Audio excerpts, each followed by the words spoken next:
Una de las figuras más enigmáticas que surge a finales de la década de los 60 es la del antropólogo Carlos Castaneda, el estudioso que termina siendo el estudiado cuando se encuentra con Don Juan, un brujo yaqui que le abre las puertas de otros mundos. Pues la libertad proviene del conocimiento de ti mismo. O sea, mientras más te conoces, más libre eres. Mientras más te conoces, más puedes ejercer esa libertad.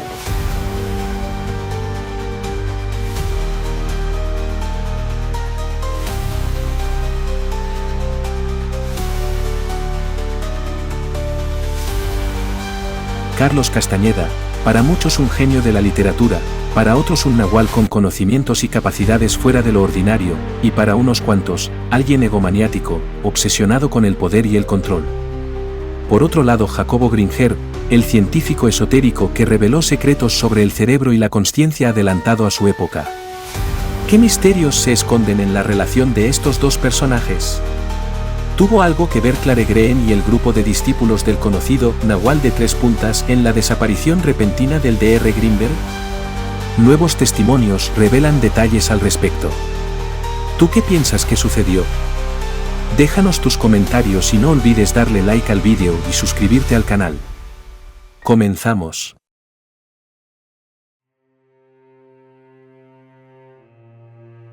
Carlos Castaneda era un peruano de origen que viaja a los Estados Unidos como inmigrante temprano en su vida.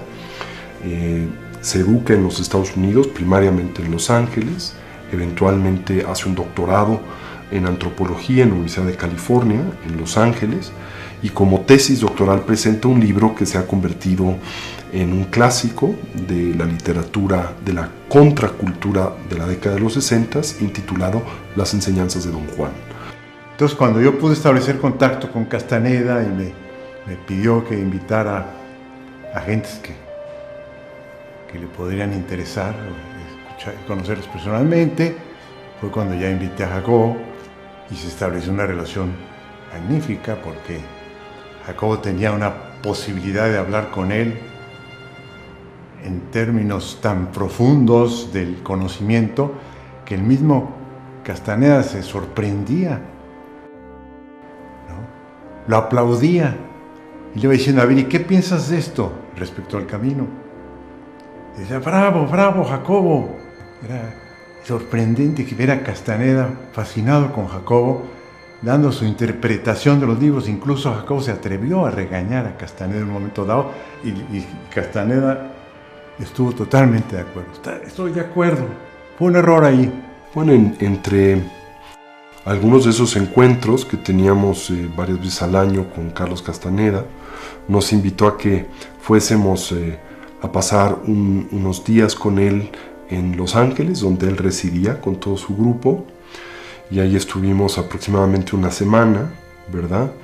Y al final de la misma, pues nos invitó a varios a que nos quedáramos ahí, específicamente a Jacobo, a que permaneciera pues trabajando más con las iniciativas que proponía Carlos Castaneda y su grupo, que en aquel entonces se llamaba Verde Claro, creo que todavía recibe el mismo nombre. Y pues naturalmente Jacobo estaba muy involucrado con muchas iniciativas y proyectos aquí en México y a nivel internacional. También tenía aquí a su hija de su primer matrimonio, con la que tenía una relación muy cercana y muy estrecha, y por lo tanto pues naturalmente se veía imposibilitado para simplemente dejarlo todo y en ese momento ahí permanecer. Él estaba en desacuerdo con Castaneda porque, bueno, empezó a trabajar con su grupo y así, y en un momento había una mujer con un hijo, y en un momento dado, es lo que a mí me contó él, ¿no? que le súper enojó de Castaneda, que le dijo a la mujer pues que si ella quería estar en el grupo, que tenía que desapegarse de su hijo, y que no, que lo dejara. Y la mujer, él no tenía papá, o sea, no estaba el papá a cargo, pues, o algo así. Entonces implicaba dejar al niño, o sea, así dejarlo, ¿no? Entonces, y que eso, no sé, que Castaneda le dijo así, ¿no? O sea, te tienes que desapegar. O sea, Jacobo sabía que no podía desapegarse de su éxito, de sus logros, ni de su hija, Que Castaneda sí le hizo ver que tenía una excesiva dependencia de su hija, vamos a decirlo así, una excesiva dependencia, y que tenía que cuidarlo y manejarlo bien, ¿no? Pero él sabía que tenía que desprenderse de todo para poder llevar a cabo un proceso en serio de desarrollo espiritual, dejar todo lo conocido, irse a lo desconocido. Castaneda, que era vidente, le hizo ver que era demasiado fuerte esa relación y que tenía que superarla. Yo creo que en el caso de Castaneda era una persona compleja, muy difícil de definir, porque era una persona dotada de una cultura excepcional, era un hombre muy refinado intelectualmente. Finalmente había obtenido un doctorado en antropología por parte de la Universidad de California. Era un hombre con habilidades artísticas también y una sensibilidad de esa naturaleza interesante. Era un hombre dotado de un carisma excepcional, de una increíble capacidad de comunicación, fuera de lo común, ¿verdad? Y creo yo que indudablemente tenía ciertas cualidades fuera de lo ordinario, ¿no? Ahora, también es cierto que era un hombre muy interesado por el poder, muy interesado por el control, obsesionado por el control de otros, un hombre también muy interesado en persecuciones mundanas como las sexuales, siempre intentando manipular a sus discípulas femeninas para tener relaciones con ellas, ¿no? Entonces también en el caso de, como sucede con muchos líderes sectarios de Carlos Castaneda, convivían cualidades genuinas y excepcionales, también con, digamos, una especie de fractura en su personalidad, muy mundana y muy ordinaria, y hasta cierto punto muy negativa, ¿verdad? Y creo que esos dos elementos nunca lograron del todo conciliarse con él y en su mundo tampoco, ¿no? Sí, porque creo que Jacobo, en algún lado he leído que Jacobo decía que Carlos Castaneda era un ser egomaníaco, más interesado en el poder que en la verdad, ¿no? Yo creo que era una persona así muy obsesionada por el control, por el poder, por la influencia en su grupo de personas, ¿no? En realidad es evidente que conocía toda la República muy bien y los alrededores de la Ciudad de México, muy específicamente el estado de Morelos, le eran muy, muy queridos. Entonces amaba Tepoztlán, amaba la zona de Xochicalco, el área de Cuautla, pero muy específicamente aquí Chalcatzingo. Entonces en ocasiones en que él estaba en México y tenía ganas de vernos, me hablaba por teléfono, entonces me decía, oye, voy a andar por tu rumbo, a veces iba a mi casa, pero otras veces nos quedamos de ver aquí precisamente. Bueno, hace cuenta que Jacobo logra desprender el alma del cuerpo y logra flotar y logra verse desde afuera, una serie de experiencias que, bueno, yo estoy lejísimos de eso. Entonces, cuando yo lo platicaba, bueno, me quedaba absorto. Yo no sé cuántas cosas probó, pero las probó y supo, hace cuenta que no nada más hablaba de algo porque sí, sino que lo vivía en carne propia. Era una gran época de él ya era una figura, ya cuando se le mencionaba en la UNAM, ya es a nivel macro. Y también es la época que él estaba relacionado con Castaneda, ¿no? Con el de Don Juan, y también decía que había mucha rivalidad entre ellos dos. Y Jacobo la platicaba. Sí, bueno, Castaneda lo odiaba. Jacobo le había cuestionado en varias cosas y entonces ellos tuvieron como una ruptura que nunca... Pues precisamente en todos estos aspectos de la manera en que él manipulaba a la gente y la falta de ética con la que lo hacía. Y Carlos Castaneda no era una persona dada al diálogo, ¿no? O a la capacidad de cuestionamiento en ese sentido, y simplemente cuando acontecían eventos de esta naturaleza prefería romper con la persona y después en su contexto sectario pues difamarla, y esto es lo que hizo con Jacobo, al que desde ese momento en adelante pues no lo bajó de tonto, ¿no? Y nunca volvieron a tener, de vez en cuando Jacobo intentaba comunicarse con él o cuando estaba en México verlo, pero ya nunca más se restableció la relación. Entonces, una vez si Jacobo nos invita a una de estas reuniones secretas con Castaneda, ¿sí? Entonces fuimos, iba Tere, iba él, iba dos personas más conocidas de él. Tere se mencionó después que sí estaba interesada en pertenecer a este grupo, Te digo, en ese momento yo no vi nada en particular, fueron comentarios que vinieron tiempo después. Tere estaba interesada en las cuestiones de desarrollo personal, en estas cuestiones de salud, desde la medicina alopática, homeopática, energética. Tenía también su propia experiencia, por ejemplo, cuestiones corporales, yoga, movimientos, que por esa ansia de búsqueda, por esa curiosidad, ¿sí?, hubiera tenido ella el interés, no lo dudaría. Yo no pude percibir en esa ocasión que estaba ahí que hubiera un choque, que hubiera un pique, sino pues hubo un saludo cordial, educado, en fin, una participación, sino como la de todos, porque habíamos gente que no tenía su conocimiento, pero yo no vi nada que pudiera decir hubiera predispuesto a esto. ¿Qué año era esto? Pues esto fue igual poco antes de que desapareciera, como 3 o 4 meses antes de que desapareciera. Sí. Y entonces, bueno, pues tú lees el primer libro, el segundo, el tercero, y después ya empieza a hacer no sé qué, y después ya se empieza a hacer famoso y usa como su fama para no sé qué tantas cosas. Y a Jacobo eso lo detestaba, ¿no? No sé si porque a él le hubiera gustado tener eso, no lo sé, pero no lo hizo, ¿no?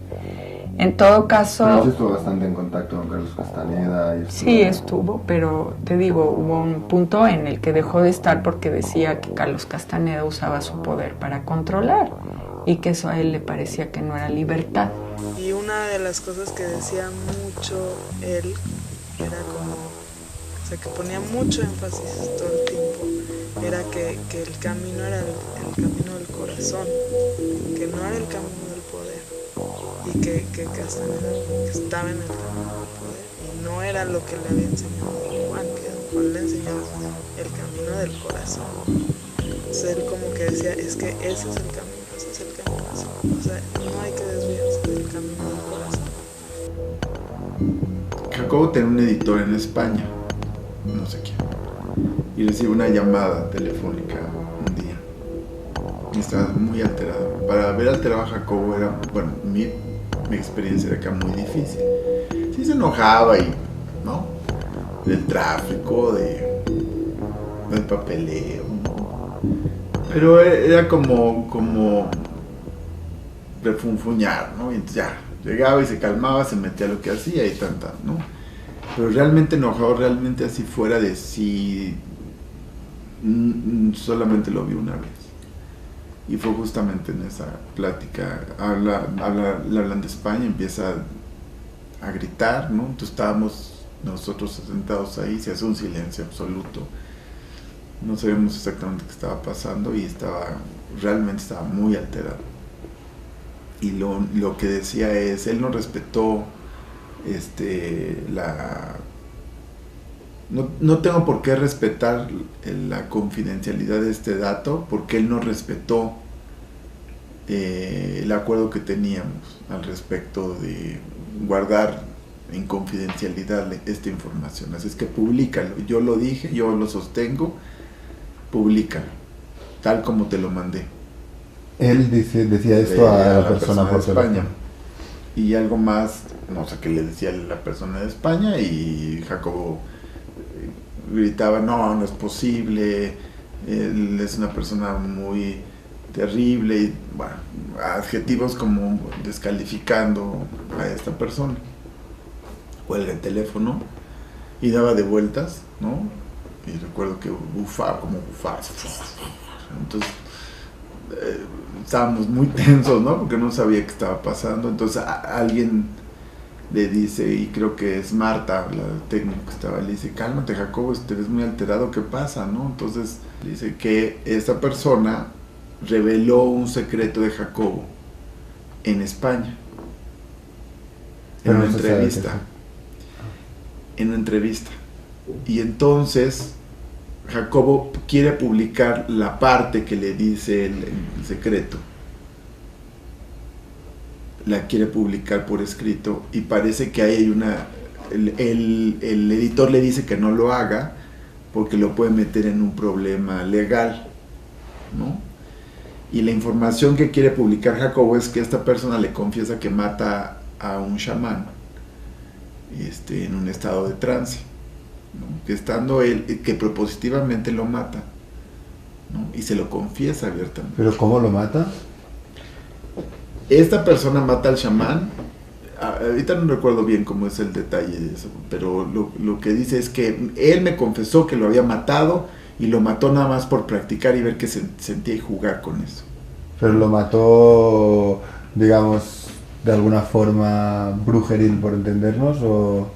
Al parecer sí, que usa como una serie de artilegios, así, cosas, mañas, ¿no? Para cosas chamánicas, si quieres verlo, negativas, para probar, era como jugar con y no se sabe quién es esta persona. Sí, por supuesto. Entonces él le dice esto y que está muy alterado, que eso lo confiesa, y entonces el editor en español le dice, no puedes decir eso porque si no lo compruebas, él me lo dijo y yo lo voy a sostener, que él me lo dijo. Jacobo no era mucho de esto de abogados y asuntos legales, y o sea, él creía que él sabía que... Si era algo sabía, lo tenía que decir. Ajá, pero sabía que su palabra era suficiente, o sea, él decía, es mi palabra, ¿no? Pero él asegura esto, meses después es cuando desaparece. ¿Ah, sí? ¿Cuánto tiempo? Muy poco. ¿Y quién era esta persona? Bueno, esa persona después desaparece también. Dan la noticia de su muerte. ¿Quién es Carlos Castaneda? ¿En serio? Carlos le dice a Jacobo que quiere su cerebro para estudiarlo. No lo dice Jacobo en un seminario, a todos. Acabo de regresar de un encuentro que tuve con Carlos y riéndose Jacobo me dijo, está tonto, se le ocurrió decir que quiere mi cerebro para estudiarlo. Y yo le dije que el que estudia el cerebro soy yo, que él no tiene la capacidad técnica ni teórica para hacerlo.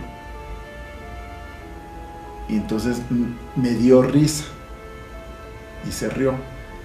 Pasa tiempo y se da parece que en ese encuentro ellos se confiesan cosas. Yo no sé qué es lo que revelan de Jacobo, ¿no?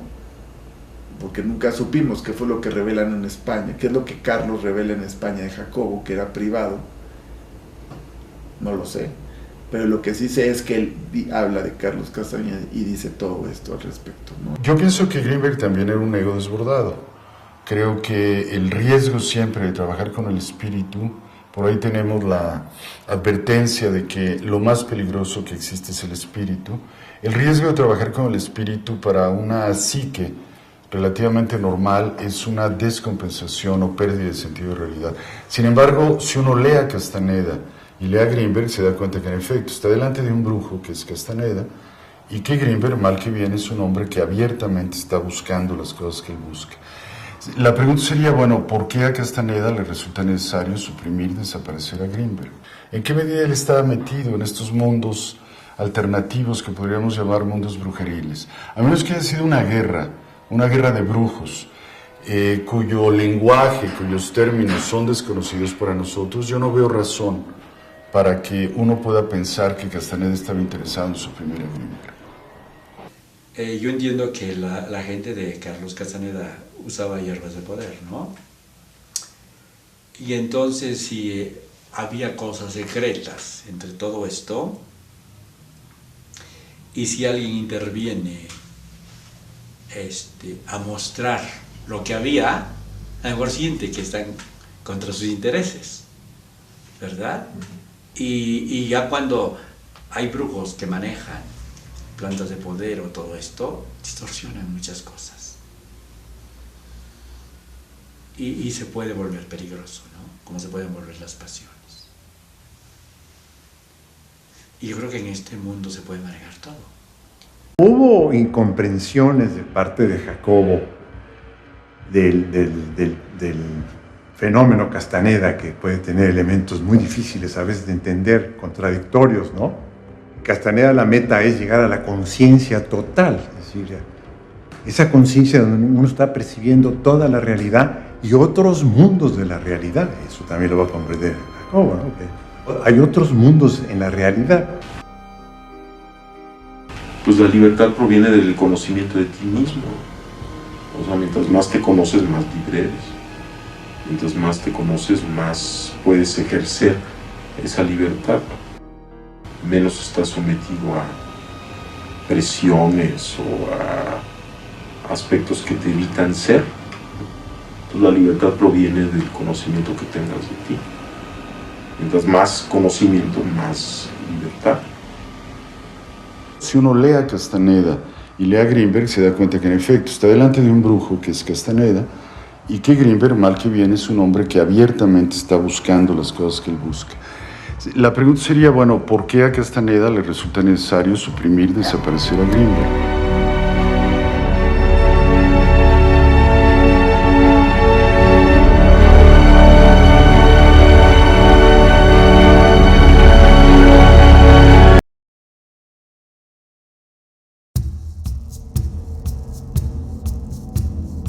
Tú te encuentras con Carlos Castaneda y tienes la oportunidad de explorar directamente ciertos conocimientos que quizás están insinuados en los libros.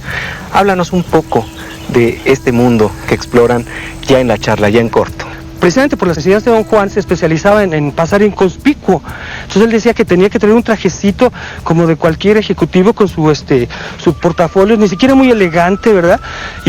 Pero te sentabas a comer con él y entonces, por ejemplo, veías que a la fruta, quién sabe qué le hacía, le sacaba ciertas partes a la papaya, las ponía como cierto ritual y se comía algunas cosas. Yo le pregunté varias veces, bueno, ¿por qué haces eso? Y siempre me tiró a loco, hacía como que no me oía, te contestaba todo, pero esas cosas no me las quería contestar. Luego también otro día me toca, estaba hospedado en un hotel de la Zona Rosa, entonces fuimos a recogerlo Jorge Fons y yo, y nos recibe en camiseta. Yo siempre lo había visto vestido, y traía una camiseta como la de Marlon Brando en el que había llamado Deseo. Puta, pero me quedé sorprendidísimo porque estaba fuertísimo, parecía que hacía pesas, una musculatura verdaderamente tremenda. Entonces le digo, oye, Carlos, no es posible, pero tú eres fisicoculturista, mano, ¿no? Estás fuertísimo. Me dice, pues sí, pues es que con Don Juan te obliga a hacer condición física. Si tú me hubieras conocido a mí hace 20 años, yo era un intelectual hipioso más como cualquier otro, ¿no? Y el cuerpo se me hizo así. Entonces me dice, mira, te voy a enseñar otra cosa. Entonces alzó el pantalón y en esta parte de aquí tenía como otro músculo que le había salido, una bola. Me dice, tócala, y sí se la toqué, yo era durísima, ¿no?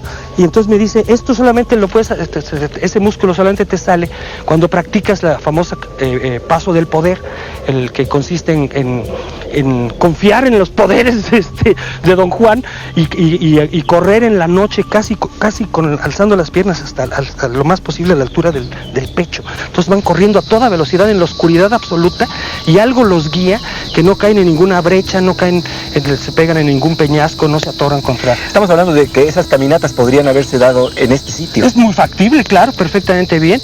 ¿Qué distancia encontraste entre lo que tú supones que es un personaje cuando lo estás leyendo, lo que supones que es el creador, y cuando finalmente te encuentras con el hombre real, el personaje que creó esos libros? Era un retrato más bien de carácter el que yo me hacía de él.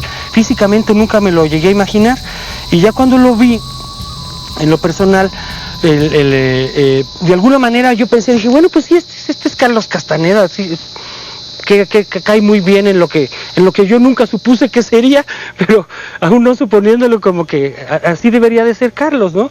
Era relativamente bajo de estatura. Como te decía, le gustaba andar con trajes que lo hacían parecer como una persona común y corriente, cuadradito. Era de piel morena, de un moreno claro. Tenía el pelo totalmente chino, rizado, muy cortito. Ya después, con los años, una vez lo encontré en Estados Unidos y me dice, no me vas a reconocerse porque me dio una revolcada el nahual. Le digo, pues ¿cómo estás? Me dice, pues ya me vas a ver. Y en realidad estaba igual que siempre. Lo único que tenía era que se había encanecido totalmente de un día para otro. el mismo, se le había hecho un poco más ralito el pelo, pero ya todo era blanco, blanco, blanco, blanco, blanco, blanco, como puro apagado, porque como era moreno, ¿no? La parte blanca así la hacía verse. Y luego la cara era más bien cuadrada, de facciones que tendían hacia lo cuadrado, los ojos eran pequeños, muy vivos, de una inteligencia y de una cosa chisporroteante que yo solamente le he visto a Juan José Arreola. ¿Picardía? Como entre picardía y inteligencia encubierta, que no está queriendo mostrarse, pero que está ahí detrás y no puede evitar manifestarse, ¿no? La nariz era, si mal no recuerdo, era una nariz recta, ni muy grande ni muy chica, de boca también de tamaño regular, no tenía grasa, no tenía marcas, no tenía arrugas, al menos en ese momento cuando lo conocimos nosotros, y después incluso ya más grande con el pelo cano, tampoco se le veía así muchas arrugas, ¿no? A través de unas líneas de Juan Tovar y de la voz de Juan Villoro, complementamos este retrato hablado de Carlos Castaneda.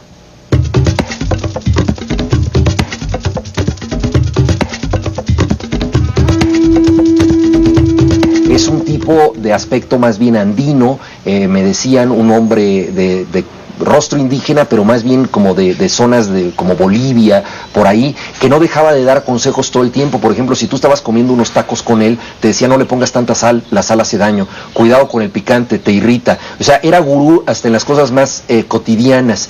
Me parece también claramente un pícaro extraordinario, en el sentido de que podía hacernos creer cualquier cosa y que convertía lo más sencillo en algo trascendente.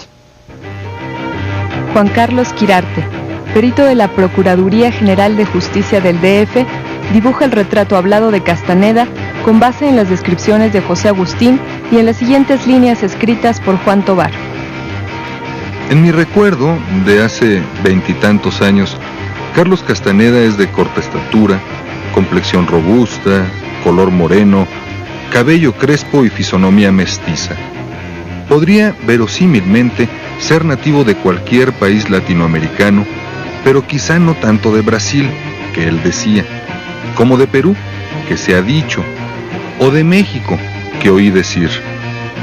Vivaz, cordial y elocuente, encarna su papel de iniciado con naturalidad y sentido del humor. Algo de intemporal tenía, de personaje puesto por escrito, siendo su modesta persona el personaje central de la saga de enteógenos y pensamiento mágico más amena que la contracultura conociera. Bueno, de acuerdo con las técnicas de retrato hablado que se llevan a cabo en México, sería el supuesto de Carlos Castaneda. Carlos Castaneda tuvo una suerte extraordinaria en México porque contó con un editor como el poeta Jaime García Terrés, con un traductor como Juan Tovar, con un portadista como Francisco Toledo y con un prologuista como Octavio Paz. Este Dream Team mexicano acogió a Carlos Castaneda y reveló a uno de los escritores más singulares que ha habido en los últimos años. Para mí, Carlos Castaneda representa el redescubrimiento del desierto como tema poético, la posibilidad también de encontrar paisajes interiores y la utilización, digámoslo así, religiosa, metafísica, de plantas endémicas de México como el peyote, y a partir de ello hacer ejercicios espirituales, es decir, encontrar que la percepción de la realidad es una forma de poder, como él mismo decía. Juan Tovar señala que entre tantos mitos que se tejen en torno a Castaneda, bien podría ser válida la versión de Juan Rulfo, quien decía: ¿cuál Castaneda? Es Castañeda. Es el hijo del notario Castañeda de Zacatecas. Se fue a Los Ángeles a estudiar antropología y ahora regresa disque brujo, disque brasileño. Es Carlitos Castañeda, yo lo conozco.